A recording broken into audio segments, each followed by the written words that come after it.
Bem-vindos a mais uma aula da disciplina Ciências do Ambiente para os cursos de Engenharia da FURG. Na aula de hoje nós falaremos de avaliação de impacto ambiental, ou AIA, como ela é muito conhecida. Essa atividade ela está ligada diretamente à gestão ambiental e ela é uma metodologia empregada para analisar ou avaliar os impactos ambientais causados por uma atividade humana. Quando a gente diz analisar, a gente está falando de fazer essa análise de uma forma mais abstrata e descrevendo os impactos, os efeitos dessas atividades humanas. E quando a gente fala em avaliar, como a gente falou nas aulas anteriores, a gente está falando aí de dar valores, né? Esses valores tanto podem ser valores monetários, realmente, né, dizer quanto custa cada uma desses impactos ambientais, mas também não só isso, mas também dar valores de modo a comparar, né, quando um impacto é mais intenso do que o outro, quando ele é mais danoso do que outro. Então a avaliação, ela é usada, essa palavra é usada, quando diz respeito a dar pesos, né, dar valores, fazer comparações. Então essas atividades da análise de impacto ambiental, elas partem do pressuposto de que o impacto de uma atividade humana sobre o ambiente é uma mudança, quer seja positiva, quer seja negativa, para uma situação que já existe no ambiente. Então, existe uma situação de equilíbrio, que a gente chama de homeostase, e a atividade humana vai e perturba esse equilíbrio. Às vezes, essa perturbação é no sentido de melhorar aquele ambiente, como, por exemplo, quando a gente recupera uma área degradada. Mas também pode ser uma situação de depreciar a qualidade ambiental, quando, por exemplo, a gente causa uma poluição. Então, os componentes ambientais, quer sejam a água, o solo, os organismos vivos, né, o próprio equilíbrio do ecossistema, a saúde humana ou até mesmo o patrimônio, são afetados por essa ação humana. E essa afetação pode se dar, como eu já disse, né, de forma a melhorar esse componente ou a degradar a sua qualidade. Então, esse impacto ambiental é o alvo dessa análise, né? E nesse foco, alguém pode dizer, Zelito, mas é muito voltado para o ser humano, para aquilo que o ser humano faz? Sim, porque o que a gente vai avaliar aqui é o que a atividade humana causa.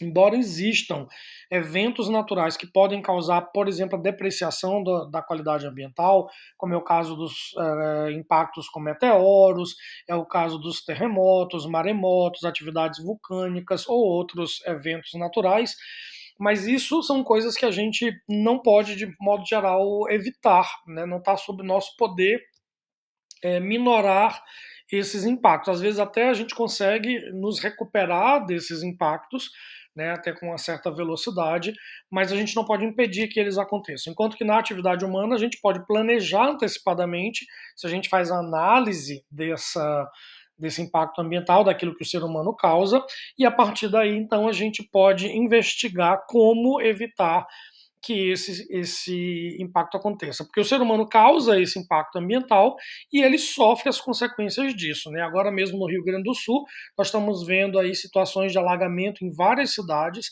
e isso já não é mais dúvida que é efeito das mudanças climáticas causadas pelas emissões constantes de poluentes atmosféricos. Então, a gente vai ver que várias visões, várias perspectivas podem ser empregadas durante essa análise de impacto ambiental e todas elas são bastante importantes para que a gente possa fazer uma análise de impacto ambiental mais completa. A primeira delas, que seria a visão normativa, a visão das normas jurídicas, né, ela vai buscar regulamentação ambiental, ela vai buscar a Constituição Federal, as leis, as portarias, os decretos, enfim, né, todas as normas jurídicas em vigor no país para atender às exigências legais. Na visão ecológica, a gente vai buscar como é que a atividade humana afeta o equilíbrio ecossistêmico e como ele pode ser restaurado, né, em caso de afetações negativas. Ele vai ver a visão econômica, né, quanto custa, quais são os benefícios econômicos dessa gestão desse impacto, né? Então, como é que nós vamos gerenciar esses eventos para que isso não cause um dano econômico também ao nosso empreendimento, né? Uma visão conservacionista, que é aquela visão de preservação, de proteção das espécies no mais alto grau, né? Então, às vezes, na visão ecológica, a gente vê qual é a importância, qual é o papel ecológico de uma determinada espécie no ambiente, mas algumas espécies a gente nem conhece esse papel ecossistêmico. E aí entra a visão conservacionista. Se eu não sei da importância de uma espécie, mas ela existe, ela está ali, algum papel ela tem, né? E é importante que a gente proteja esse organismo vivo pelo simples fato de que ele está vivo e, portanto, precisa ser protegido. A visão ética, né, que é aquela visão que nos diz que a gente deve garantir esses recursos naturais para as futuras gerações, é também uma visão que vai contribuir nessa análise de impacto ambiental. Em geral, a avaliação ela deve ser feita de uma forma inter, multi ou até mesmo transdisciplinar. Qual é a diferença? Na interdisciplinar, as várias áreas do conhecimento elas vão se ajudar, elas vão construir um mosaico onde cada uma vai dar a sua contribuição, mas de forma mais independente. Na multidisciplinar, essas atividades serão desenvolvidas de forma conjunta, todos os profissionais das diferentes áreas trabalharão juntos para construir esse resultado. E na transdisciplinar, a gente não tem esse limite, né, essa divisão entre as áreas do conhecimento. Então, esses princípios são melhor expostos agora nessa figura. Se a gente pensar, então, na interdisciplinaridade, a gente vai ter aí como essa rosa, né, em que cada disciplina é uma pétala que preenche aí essa rosa ligados aí por um único talo, né, que seria o eixo central, que é o próprio trabalho de avaliação de impacto ambiental. Na multidisciplinaridade, seria essa figura do meio, que nós vemos aí que cada área trabalha ora sozinha, mas ora em conjunto. Então, nós vemos interseções, momentos em que as disciplinas trabalham conjuntamente, elas se encontram para trabalhar de forma conjunta, né? E essas interseções, então, é o que a gente chama de multidisciplinaridade. E na transdisciplinaridade, seria como a gente vê nesse círculo, né? Onde cada área aí é representada por uma cor, e o que acontece é que ao se misturarem essas cores, eu não sei se vocês fizeram esse tipo de experimento no ensino fundamental, mas quando a gente pega um disco e coloca várias cores e gira esse disco rapidamente, esse disco, então, essas cores desaparecem, né, elas se juntam e formam, então, um círculo branco, com a fusão de todas as cores. Mas eu montei essa apresentação dessa forma, porque se a gente juntar todas as cores, como eu falei no disco, o que resulta é a cor branca. Porém, se nós pegarmos todas as tintas e misturarmos as tintas, o que vai resultar é a cor preta. Ou seja, branco e preto é só a forma como a gente mistura as cores, na verdade, né? Bom, quais são as características da avaliação de impacto ambiental? Ela vai representar um conjunto estruturado de procedimentos que devem seguir uma determinada formulação normativa. Então, é regido por normas jurídicas, quer seja uma lei, quer seja uma regulamentação específica. Ela deve ser documentada, então, todas as partes, tudo que compõe essa avaliação de impacto ambiental deve ser muito bem documentado e anexado ao processo de avaliação, né? Então, você vai ter pareceres, atas de consultas públicas ou audiências públicas, enfim, uma série de documentos que vão aí avolumar essa avaliação e dar mais base teórica para quem está fazendo a análise. Ela vai envolver vários atores sociais, então não apenas os técnicos, não apenas quem tem conhecimento acadêmico, mas também as pessoas que vivem aquela comunidade, né? A pessoa que propõe uma determinada ação, por exemplo, a autoridade responsável, quer seja o IBAMA, quer seja a Secretaria de Meio Ambiente, quer seja o ICMBio, enfim, né, algum responsável por aquele tema, consultores que possam ser contratados para dar sua consultoria, seu ponto de vista, o público-alvo, que são as pessoas que estão ali envolvidas e que serão afetadas pela atividade econômica de forma direta ou indireta, e vários grupos sociais que podem ser afetados às vezes até de forma bastante indireta, mas que estão envolvidos na questão. E ela deve analisar a viabilidade ambiental de uma determinada proposta, quer seja um empreendimento simples, pequeno ou grande. Claro que essa avaliação ela é feita de acordo com esse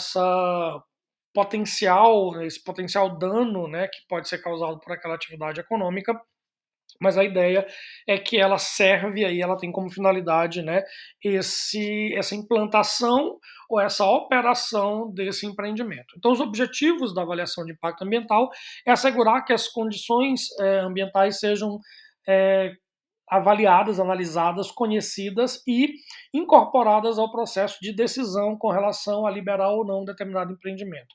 Então, ela visa antecipar para que ela possa evitar ou minimizar ou ainda compensar os efeitos negativos que sejam ligados tanto às questões biológicas, físicas, sociais ou outros que possam aparecer daquele empreendimento.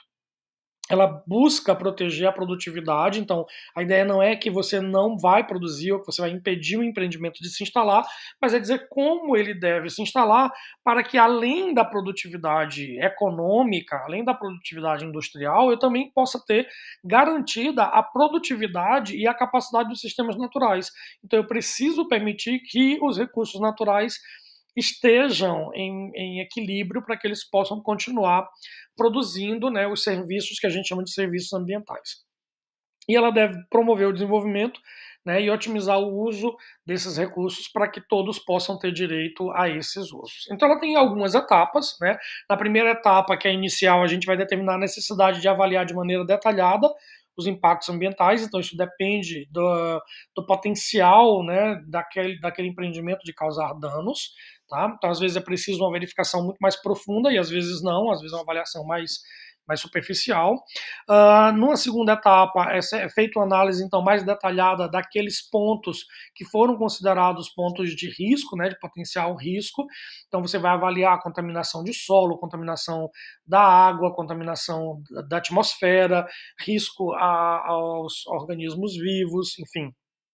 E depois tem uma etapa chamada de pós-aprovação, quando você tem já a aprovação daquele empreendimento, ele é autorizado a se instalar ou a funcionar, e aí você tem uma análise que é um monitoramento. Você vai avaliar a implantação dessa atividade e a operação dessa atividade para que ao longo do tempo a gente vá percebendo como o ambiente vai sofrendo, vai se adaptando àqueles empreendimentos. Então, existem uma série de atividades que elas, por lei, elas são obrigadas, né, por normas jurídicas que estão em